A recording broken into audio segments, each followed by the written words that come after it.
The studio was alive. The audience clapped in rhythm. The cameras rolled smoothly. Dr. Phil McGraw sat behind his desk, confident and in control like he'd been for 30 years. This was routine. Another episode. Another guest with another story. The production team had briefed him. Middle-aged man. Family issues. Communication breakdown. Standard territory. Nothing they hadn't covered 1,000 times before. Michael sat in the guest chair. 57 years old. Gray hair. Weathered hands. The kind of hands that had worked hard for decades. He wore a simple button-down shirt. Clean but not new. He looked nervous. Kept adjusting his collar. Kept glancing at the audience like he wasn't sure he should be there. Doctor Phil started with his usual approach. Calm. Direct. Establishing the foundation. Michael, you wrote to us saying you needed help reconnecting with your family. That there's been a wall between you and your children for years. Tell me what's going on.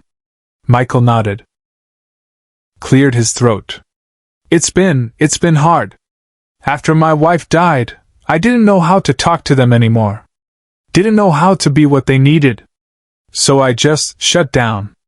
Went to work. Came home. Repeat. And now they're adults and I barely know them. The audience murmured sympathetically. This was familiar ground. Grief. Distance.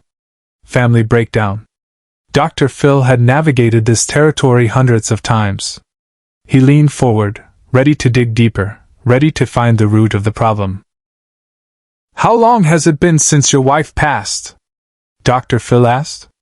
15 years. 15 years. And in that time, how many real conversations have you had with your kids? Michael looked down. Not enough. Maybe none. Real ones, I mean. We talk about weather. About work. But nothing real. Dr. Phil nodded. This was textbook avoidance. Grief turned into emotional paralysis. He was about to ask the next question when Michael did something unexpected. Reached into his shirt pocket. Pulled out something small.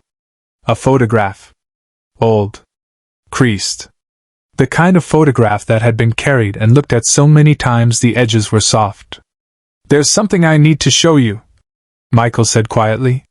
Something I've never shown anyone. Not even my kids. The studio went slightly quieter. The audience sensed a shift. Dr. Phil's expression changed from professional curiosity to genuine attention. What is it? Michael stood up. Walked the few steps to where Dr. Phil sat. Held out the photograph. His hand was shaking. Dr. Phil took it carefully. Turned it over. And froze. Dr. Phil paused mid-sentence. The studio went completely silent. Everything stopped. The subtle background noise of the audience. The quiet hum of the cameras. Even the air seemed to still. Dr. Phil stared at the photograph. Not glancing. Staring. His face went through a series of expressions that 30 years of professional control couldn't hide. Confusion. Recognition. Shock. And then something deeper. Something that looked like pain. He looked up at Michael. Then back down at the photograph. Then back at Michael. When was this taken? Michael's voice cracked. 1971. I was 9 years old. Dr. Phil set the photograph down on his desk gently. Like it was fragile. Like it might shatter. He sat back in his chair. And for the first time in the show's history, he didn't know what to say next. The audience could see the photograph from their seats but couldn't make out the details. Just that it was old. Black and white. Small. And that whatever it showed had completely derailed Dr. Phil McGraw. Michael, Dr. Phil said finally, his voice different now, lower. I need you to tell everyone what this photograph is. Because I don't think I can. Michael took a shaky breath. Looked at the audience. At the cameras. At the production crews standing frozen at the edges of the stage. That's me, he said. That's me when I was 9. And that's my father. And that's the day he left and never came back. The photograph showed a small boy standing next to a car. A man, presumably his father, had one hand on the car door, ready to get in. The other hand rested on the boy's shoulder. The boy was smiling. The father was not. The father was looking away.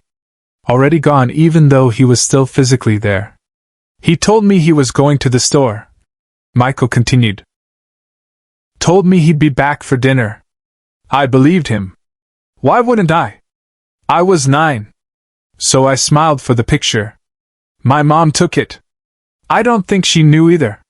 Or maybe she did. But I didn't. I stood there smiling while he left forever. Dr. Phil picked up the photograph again. Looked at it more closely. You could see it now if you knew what to look for. The disconnect. The boy's genuine smile. The father's complete emotional absence. The physical proximity and the emotional chasm. And you've carried this for 48 years, Dr. Phil said. Not a question. A statement. Every day. In my pocket. Every single day. Why? Michael's face crumpled. Because I don't want to become him. Because I look at that picture and I see a man who chose to leave. And I promised myself I would never do that to my kids. I would never leave. I would always be there. Physically. Always. But emotionally? Dr. Phil asked gently. Emotionally, I left the day my wife died. I stayed in the house. I went to work. I paid the bills. But I wasn't there. Just like he wasn't there in that picture. Physically present. Emotionally gone. The audience was crying. Not politely dabbing eyes. Full tears streaming down faces. The camera operators were struggling to keep their shots steady. Even the production assistants at the edges of the stage had stopped moving. Everyone was locked in this moment. This confession. This revelation. Dr. Phil stood up. Walked around his desk. Sat in the chair next to Michael. Not across from him. Beside him. Michael, I need to tell you something. And I need you to hear me. Really hear me. Michael nodded, unable to speak. You spent 48 years carrying this photograph. 48 years trying not to become your father. And in trying so hard not to leave physically, you left emotionally. You did the exact thing you were trying to avoid. Just in a different way. I know, Michael whispered. I know. And now my kids are adults, and they don't know me. And I don't know them. And I don't know how to fix it. Off camera, Dr. Phil made a choice no producer expected. Dr. Phil turned to the cameras. To the production crew. Stop rolling. The red lights on the cameras went dark. The crew looked confused. Dr. Phil never stopped filming.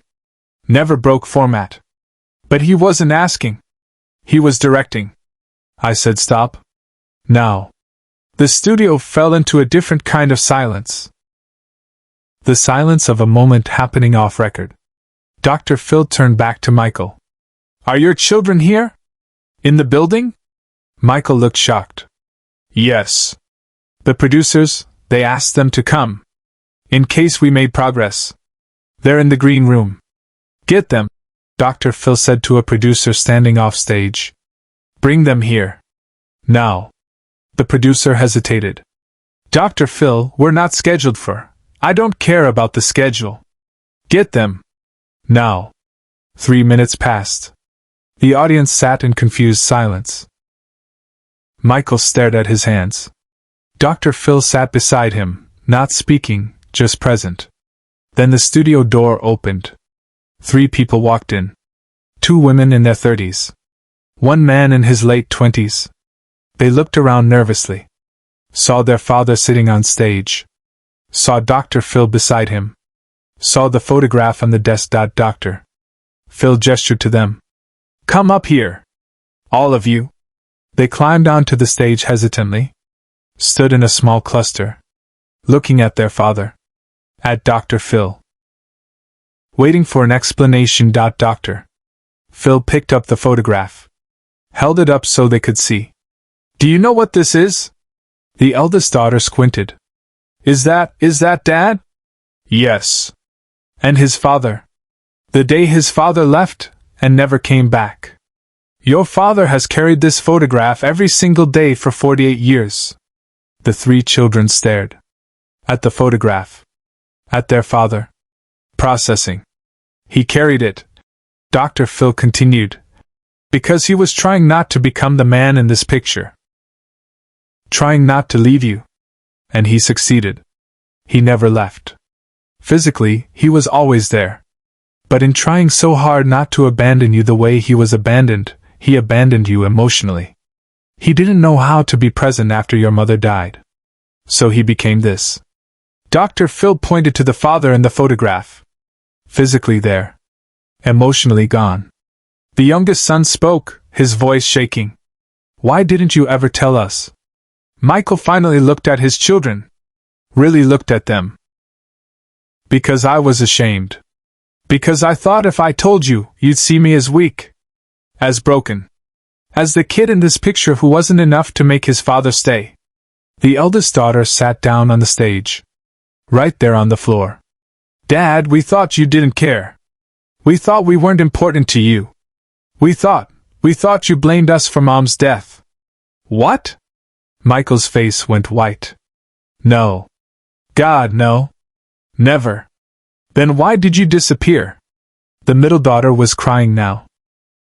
Why did you become a ghost in our own house? Michael couldn't answer. Just shook his head. Started crying. Deep, choking sobs that sounded like they'd been held back for decades. Subscribe and leave a comment, because the most powerful part of this story is still ahead. Dr. Phil stood. Gave the family space. Walked to the edge of the stage and spoke to the audience, who were watching this private moment unfold. This is what generational trauma looks like. A father abandons a son. That son spends his whole life trying not to repeat that pattern. And in the process, he creates a different version of the same wound. The specifics change, but the pain stays the same. He turned back to the family. Michael and his children were still separated. Close but not touching. Locked in decades of distance. Michael, Dr. Phil said, give them the photograph. Michael looked up, confused. What? Give them the photograph. It's been yours for 48 years. Let it be theirs now. Let them understand. Michael's hands shook as he picked up the photograph. Held it out to his eldest daughter. She took it carefully. Looked at it closely. Saw the little boy. Saw the disconnected father. Saw the moment that had shaped her own father's entire life. I'm sorry, Michael said. I'm so sorry. I thought I was protecting you by staying. I didn't realize I was hurting you by not being present. The youngest son moved first. Crossed a small distance. Knelt beside his father. Put his arms around him. And Michael, who hadn't hugged his children in 15 years, held on. The daughters followed. All of them on the floor of the Dr. Phil stage. Cameras off. Audience watching. A family that had been broken trying to piece itself back together. Dr. Phil let them have the moment. Didn't rush it. Didn't try to guide it. Just let it be. After several minutes, he spoke quietly. Michael, your children need to know something. You're not that man in the photograph. You're not your father. You made different mistakes, but you're still here.